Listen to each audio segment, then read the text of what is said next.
Hi there. This is a topic that I've been meaning to cover for a while. Why are army sizes listed as so small during the Dance of the Dragons, the Targaryen civil war that is the basis for the House of the Dragon TV show? Now, I've been meaning to do this since Fire and Blood itself came out in late 2018. That we had the prequel novellas before that, but they were slimmed down. They didn't give us full details on army numbers. Fire and Blood did, because it's the full version. But then, late 2018, we were already building up to Season 8, then the fallout from Season 8. Then as soon as that ended, I got into prep for House of the Dragon.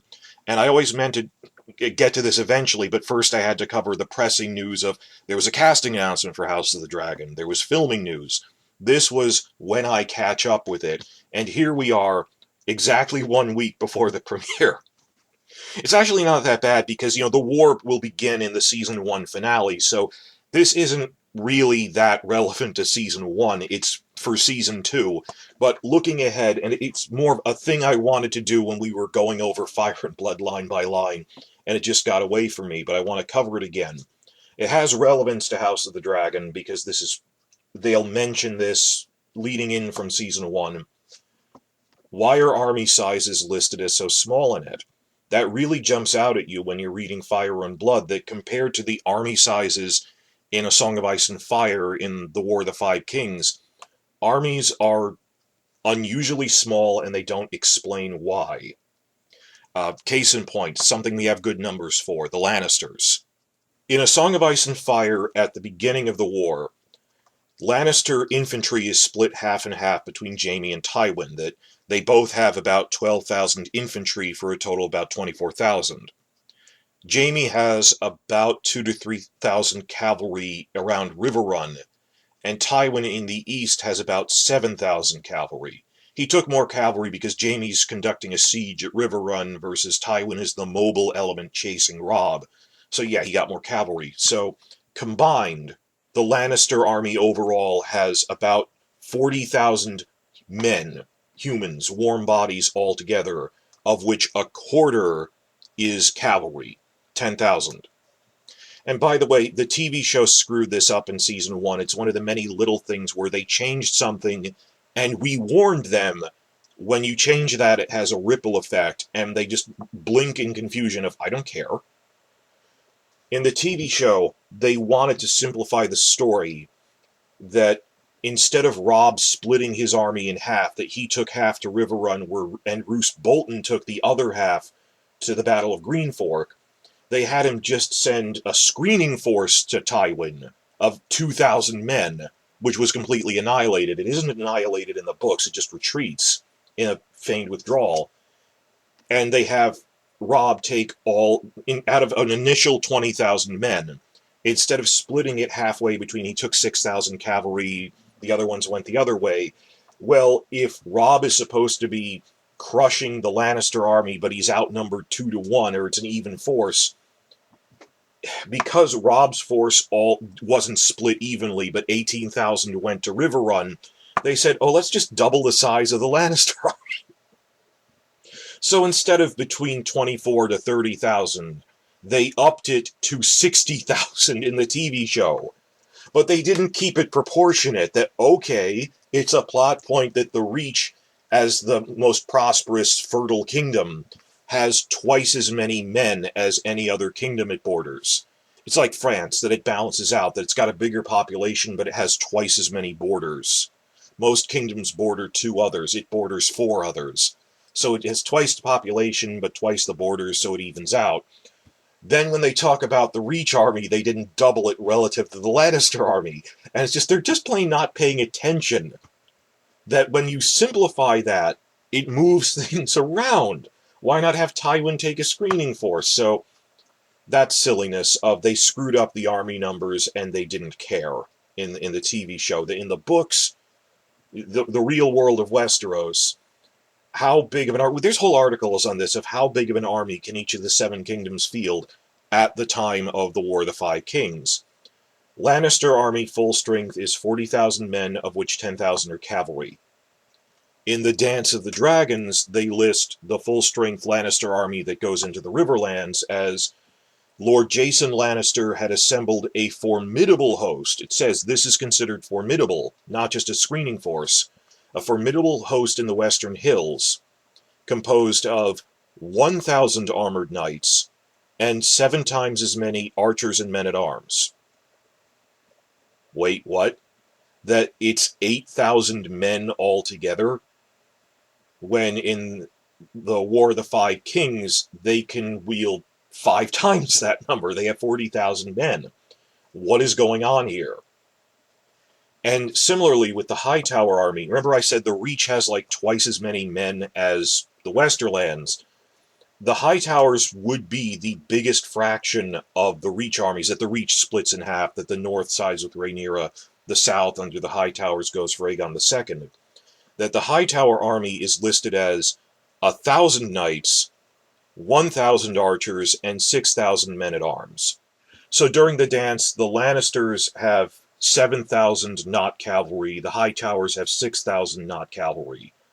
You go, oh, why would the Hightowers as a vassal have almost as much as the Lannisters? That makes sense, that the Hightowers are practically like 45% of the Reach in terms of population and wealth, short of the Tyrells who waited it out. But okay, the Hightower army isn't nearly as big as the Lannister army. They're the Hightowers. They're really wealthy and powerful in this time period. And the other half of the Reach sides with Rhaenyra. Still, that's kind of small. I mean, I don't have a figure for the Hightowers exactly in the War of the Five Kings, but looking at the Lannister numbers, this is incredibly small. What's going on? The key to this was the Crown Lands campaign under Aegon II and Criston Cole. That they realized, well, we can't hit Rhaenyra on Dragonstone or the Velaryons on Driftmark because the fleet sided with them. Rhaenyra has the navy. It's one of her advantages. That most of the wealth, population, and land armies side with Aegon II. Rhaenyra has a few more dragons, and she has control of the fleets. So she can at least move her forces around a lot. That instead of slogging overland, she can deploy them relatively easily. That they go, okay, we can't hit Rhaenyra's vassals on islands, but we can hit the ones in the northern Crown Lands who declared for her. Rosby, Duskendale, climaxing at Rook's Rest. And Gildane lists off, the in-universe author of Fire and Blood says, they departed King's Landing with 100 knights and 500 men-at-arms. That's a really small army. Granted, this isn't a kingdom-scale army, that most of the Crown Lands actually sided with Rhaenyra, with the exception of King's Landing itself. That it's King's Landing and the people immediately around it, and the forces that the Hightowers and Greens had managed to get into the city already, probably like as a detachment for Old Town or something. So it's not a kingdom-size army, I get that, but still, for leading a siege or something, you have 100 knights and 500 men-at-arms? That's surprisingly small. I realized, I think the explanation is that Martin himself was hinting at this. The thing you have to remember is this isn't real. What we're trying to guess is, did Martin intend something by it? And I think he did, as his in-universe author avatar, Archmaester Gildane. Because the key here is the next thing it says in there, that Aegon II left with 100 knights, 500 men-at-arms. Doesn't say infantry, says men-at-arms. Goes on to say, augmented by 3 times as many hardened sellswords. That it mentions this once, that, well, actually the army was 4 times that size, but 3/4 of it were sellswords. That's the key there. Because he doesn't spell it out for you. You have to read between the lines. Look at how they describe the Hightower army throughout the war. And it's still pretty much at full strength by the time it gets to the Northern Reach, gets to Tumbleton. Remember, Hightower army is 1,000 knights, 1,000 archers, 5,000 men-at-arms. That's 7,000. When they get to Tumbleton, they describe it as having 20,000 men. Just 20,000 men altogether, mounted or not, trained or not. It's pretty much consistently the same ratio, that every army in the dance seems to have about 1/4 of the total number is this core of trained soldiers, either cavalry or men-at-arms or archers who are career soldiers. And then 3/4 of it are conscripts and mercenaries and feudal levies. That feudal levies are considered so trash in this time period that Gildane is showing his bias by barely including them in the number of men involved. That was point one. That's the first key discrepancy, and it lines up with everything. Even with, like, the Lannister army numbers, that you go, okay, they had 1,000 armored knights, 7 times as many archers and men-at-arms, that's 8,000. What's 8 times 4? Because that's actually just a quarter of the total number of warm bodies, including feudal levies, sellswords. 4 times 8 is 32,000, which is a heck of a lot closer to the 40,000 we see during A Song of Ice and Fire. That's not, how are they having just barely 8,000 people when they had 40,000 during A Song of Ice and Fire? It's more like 32,000. It's the Archmaester writing it is showing his biases, and I think this is a thematic thing Martin is trying to get across. Think of the Septon Meribald speech from the books, that he points out what it's like being a feudal levy. If you're a peasant, it sucks. You don't have weapons or training. You have a sharpened farming tool. You have a sharpened hoe or a scythe. You have no shoes. You have no training. You march a long way somewhere. Half of you die from disease on the way. And then you get cut down by career knights who actually have training to fight people. That the feudal levies, these peasants with sharpened farming implements, war isn't glorious for them. That they are cannon fodder, they are arrow fodder in this time period. And then when the battle is over, if you manage to get captured, Tyrion remarks on that after Green Fork, knights who get captured get ransomed. Feudal levies who get captured get executed. And that's just the way of the world. But I'm starting to realize that whereas by A Song of Ice and Fire they had these more professional armies of men-at-arms, they don't have that here, that it's 3/4 conscripts, and such poorly trained conscripts, they don't even count them. And there's other numbers in here, like the full-strength Baratheon army at the beginning of the Dance of the Dragons, which stays unblooded for a while. It says Boros Baratheon gathered 6,000 men to him at Storm's End. 6,000 is really low. They have between 20 to 30,000 at the beginning of the War of the Five Kings in the Stormlands. But multiply that by 4, that 6,000 is the quarter that's the core of the army. You get back up to about 24,000. And they have like 30,000-ish by the War of the Five Kings. That the numbers start consistently lining up, that they're listed as a fourth smaller each time. But there's this one point where he mentions, well, we actually had 4 times as many because 3/4 are conscripts, and the other thing tying in is when they say actually the Hightower army is 20,000 people, even though there's 7,000 career soldiers. That's what explains everything. Point 1. Point 2. I realized going through this, well, okay, we might not be able to count, they don't always list feudal levies for everything, that for Battle of Rook's Rest, they did list sellswords and levies, but other points I have to guess. The Lannister army, I'm just guessing that it's closer to 32,000, it's implied. But they never outright say that. What's a number we can work with that's applied every time that Gildane doesn't overlook? Number of cavalry. That he does always list off knights, so okay, that's a more reliable metric. How does the number of mounted knights, which are expensive, which are the equivalent of a tank on the medieval battlefield, how many knights are there compared to the War of the Five Kings? Surprisingly few, because the Lannister army in A Song of Ice and Fire is 40,000 men, a quarter are knights, 10,000 knights, compared to only 1,000 knights during the Dance of the Dragons. That even if the army is actually, it's in terms of number of warm bodies, it's about 20% smaller. But given it's 170 years ago, that's not that big of a change of, okay, there's been some population growth. Raw number of people is about 20% smaller, 32,000-ish compared to 40,000. There's only 1,000 knights, that there's a tenth of the number of knights. It's not proportionate. So I went through all my numbers here, and I started with A Song of Ice and Fire. What ratio, ignoring raw numbers, what ratio of armies in A Song of Ice and Fire tend to be mounted knights, or in the case of the North, mounted heavy cavalry? And I consistently arrived at about a quarter. That's considered normal in the time of the War of the Five Kings. Here's the numbers that Robb Stark starts the war with about 20,000 men, of which 5,000 are cavalry.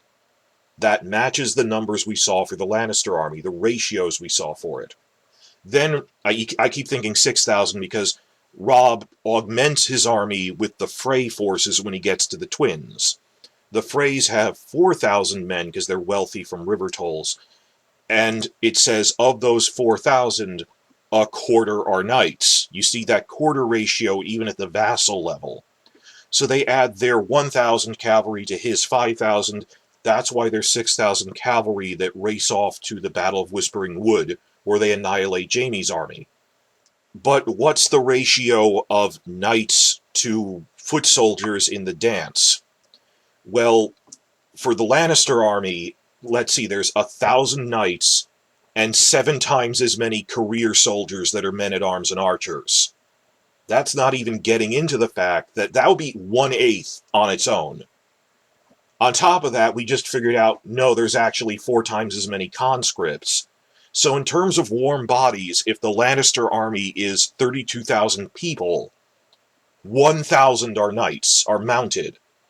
We're dealing with like 1 out of 30 as a ratio, as opposed to 1/4. Similarly, the Hightower army, comparable size, we're dealing with 1 out of 24, 1 out of 30.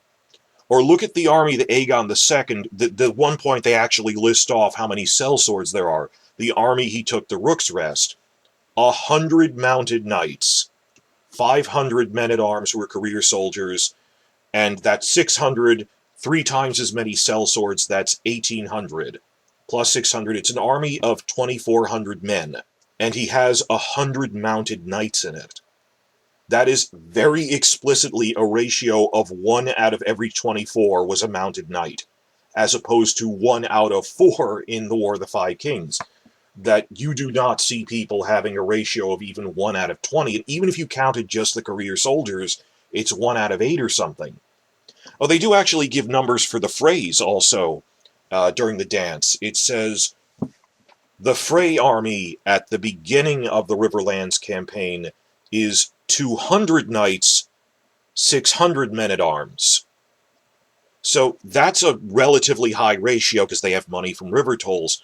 That's out of 800, 1/4 are knights, but then again, maybe we should be applying the principle of they have 800 warm bodies, they must have 4 times that many feudal levies, that it's more probable that the Freys have 3,200 people in this time period, of which only 200 are knights. So look at the chart here and all this, that most armies are 1/24th to 1/30th knights, and the Freys, who have a relatively high proportion, are still 1/16th mounted knights. And this is a pretty consistent ratio you see here, that there's always a core of 1/4 who are real soldiers, mounted or unmounted, men-at-arms, knights, whatever. But knights are like a 20th at best of armies in the dance, compared to a full quarter of armies during the War of the Five Kings. There appears to have been a major transformation in warfare between these time periods. Point 3, I'm only going to briefly touch on this, is comparing Dance of the Dragons era armies to Targaryen Conquest era armies. Now, in all this, I've been mostly focusing forwards to comparing with the War of the Five Kings era, simply because we have so many more numbers and figures from then. But looking backward, well, what were things like before the Targaryens and the impact they had on everything, on uniting all the kingdoms in the Long Peace, and whatever impact having dragons as a counter to usual military tactics? Some might suggest that, but just the unification alone was a major factor. What were things like over a century before the dance, at the very end of the independent Seven Kingdoms era during the Conquest? Well, the best numbers we have are for the climactic final battle of the Conquest, the Field of Fire, in which the Kingdom of the Westerlands and the Kingdom of the Reach combined their forces to make what was up till then the biggest land army ever seen in the history of Westeros. 55,000 men. Also consider that the Reach is consistently said to have twice as many armies as any other kingdom because they're more fertile, bigger population, but it balances out with having twice as many land borders. So expect a 1-to-2 ratio in that a third of that would be the Lannister element. A third of 55,000 is a little over 18,000. Now, Martin states in Fire and Blood in the Jaehaerys chapters that during the first century of Targaryen reign, because they put an end to all the wars between the Seven Kingdoms, the population of Westeros fully doubled. Yeah, there were problems with the Faith Militant Uprising and things before that. That was more of an insurgency in the first half of the century, but particularly the second half of that century, during the 55-year-long peaceful and prosperous reign of Jaehaerys, that by the end of Jaehaerys' reign, by the time Rhaenyra's father, Viserys I, grandson of Jaehaerys, ascended the throne, since the Conquest, the population had doubled in a century.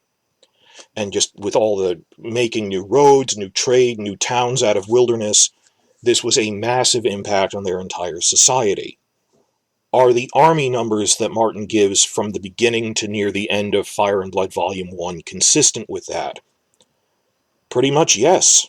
That if the number of warm bodies, men capable of going to war, was about 18,000 for the Westerlands at the time of the Conquest, 18,000 times 2 is about 36,000, if it had doubled.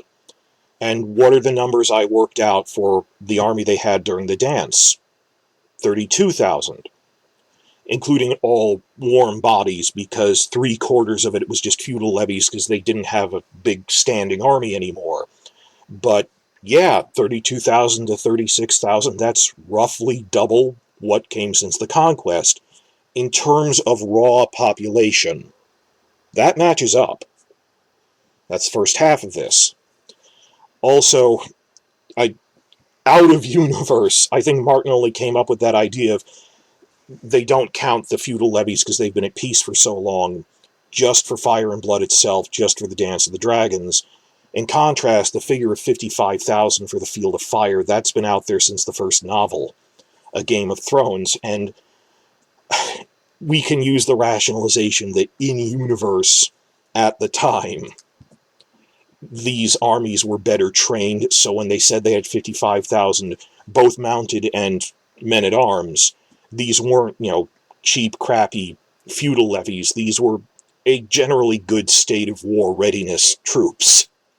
But out of universe, in universe, but it links up both ways. Okay, well, in universe, they were better trained, so they all counted, because they were always fighting the other kingdoms. But yeah, we have 55,000 warm bodies, of which 18,000 is Lannister at the Conquest, and roughly double that, let's get up to 32,000 by the dance. That's the first half, that matches up. The second half of this is interesting. Cavalry ratio of mounted knights. Also, and it's been said since the first book, that of these 55,000, about 5,000 were mounted knights. That's 1 in 11, and let's assume the same ratio for the Westerlands and the Reach, so a little less than a tenth was mounted knights. Well, what we can see from this is that the long Targaryen peace wasn't interrupting something artificially that then snapped back by the War of the Five Kings era. That if you were expecting, before all of this 80 years of peace, maybe armies were a quarter cavalry, and that ended because of the dragons, that had nothing to do with anything. That even before they were ruled by dragon kings, maybe they're good against horses. No, that wasn't a thing. That typical armies, even before the Conquest, were less than a tenth cavalry.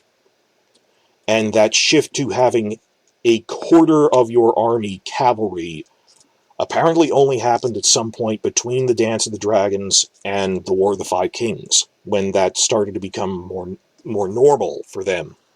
I'm not really going to get into this because it's pure speculation, but this touches on a real-life issue, which I'll try to link in the comments, that happened in the late 1300s called the Infantry Revolution.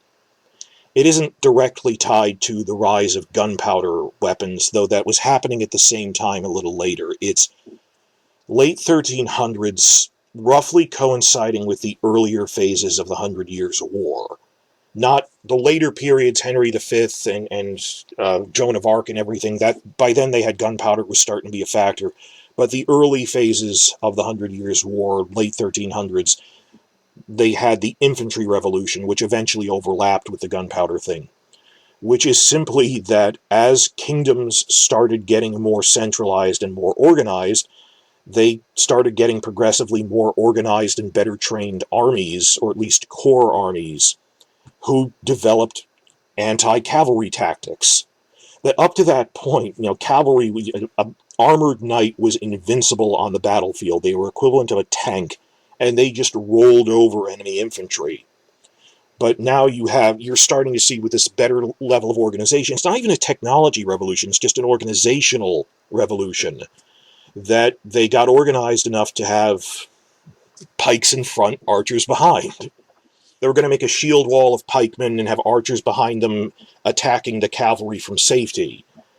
And that drastically changed medieval warfare, that just the simple reorganization of infantry weren't just cheap pawns anymore.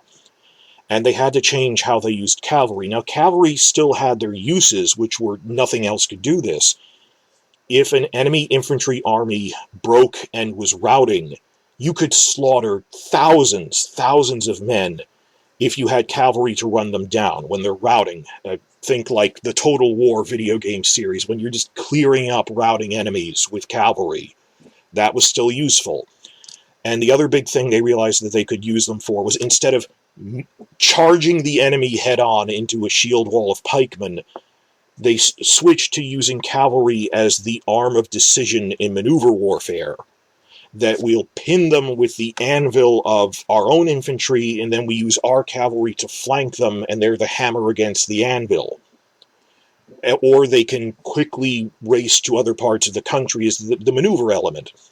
But the other thing was, you had to have more cavalry to make that effective, that eventually there came a point where you just couldn't have 100 armored knights dominating the battlefield. You had 1,000 medium armored cavalry who were being used in maneuvers and stuff, so the number of cavalry increased because one knight was disproportionate. It wasn't as effective anymore. You needed more of them to achieve that goal because they weren't invincible.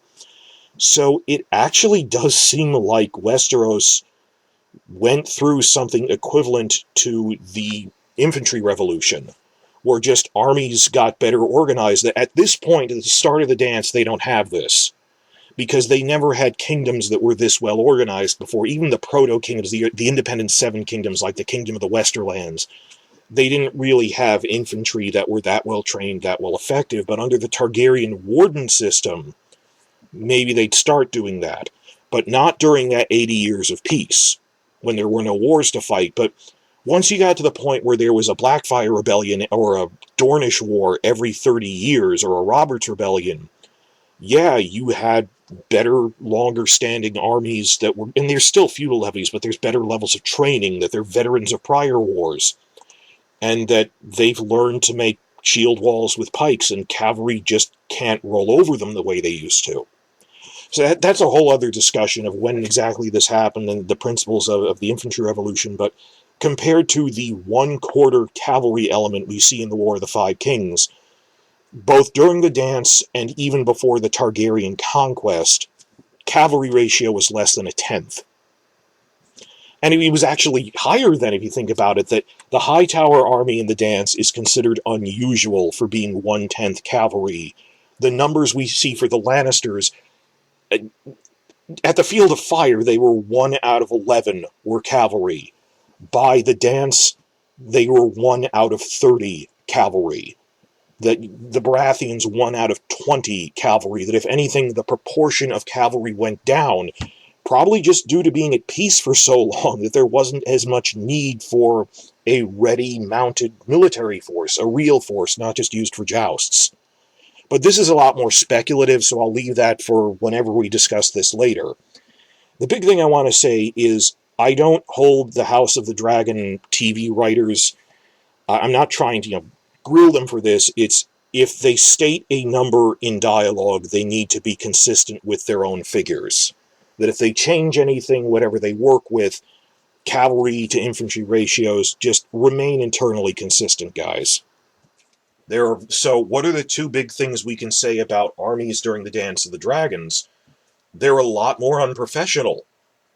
That 3/4 of it are feudal levies and conscripts who are not considered men-at-arms, and which professional historians don't even bother recording the numbers of. Whereas in the War of the Five Kings, they do. They're considered career soldiers. And yeah, there's feudal levies, but they have a decent amount of training. They're veterans of other wars.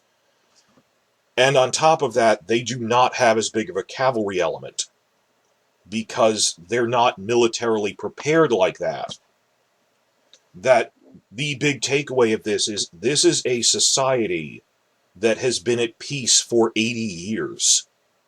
By the time the dance starts in the books, and the TV show will play around with the timeline a little for aging reasons for the younger characters, the Targaryen peace has lasted 80 years, 55 under Jaehaerys, almost 30 years under Rhaenyra's father, Viserys.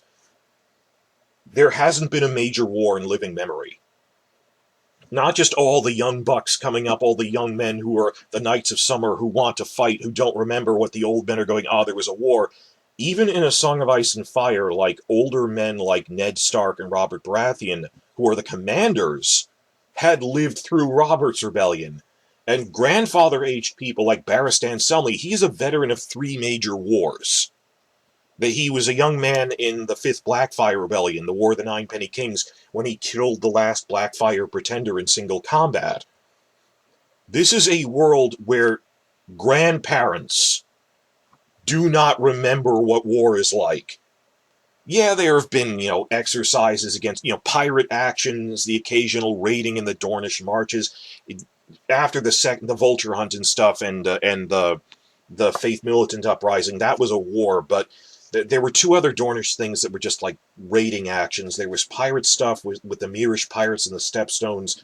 There officially hasn't been a war in 80 years. And this is a society that got very demilitarized. That the long Targaryen peace, they had to stay kind of militarized right after the Conquest to put down the rebellions that were popping up because the Conquest was new. Then, of course, Maegor's wars, both against the Faith Militant and civil wars with his own family. Since Maegor's death, nothing. And I have heard from people who went to advanced screenings of the House of the Dragon premiere said there is a point where Rhaenys gives this Catelyn Stark-like speech, where Catelyn and Renly's army camp, they're just having a tournament for fun, and she says, "These are the nights of summer, but winter is coming." That they don't realize war isn't glorious. Well, that's just from having 15 years of peace in the books. TV show said 17. Imagine that taken to such an extreme that it's like 4, 5, 6 times longer than that. There hasn't been a major war, to the point even old people don't remember war. So when the dance starts, it's this whole Knights of Summer thing that the report was that Rhaenys, in the first episode, gives a Knights of Summer type speech, that she's looking at all these young bucks competing to be in the Kingsguard, and she remarks, "We haven't had a war in 60 years since Maegor died." In dialogue, she says that. They're playing around with the timeline that it's the middle of Viserys' reign. She says that it's been 60 years since there's been a war, and people don't remember it anymore. So they're very demilitarized, that their infantry training is non-existent, to the point 3/4 of it they don't consider. The number of mounted knights they maintain as a cavalry force is also disproportionately low. Very low. We're talking 1 out of 20, or in some cases 1 out of 30, compared to 1 out of 4 people. You had 1/4 of an army as cavalry in the War of the Five Kings for both the Starks and Lannisters. It's pretty consistent. This is not a society prepared for war.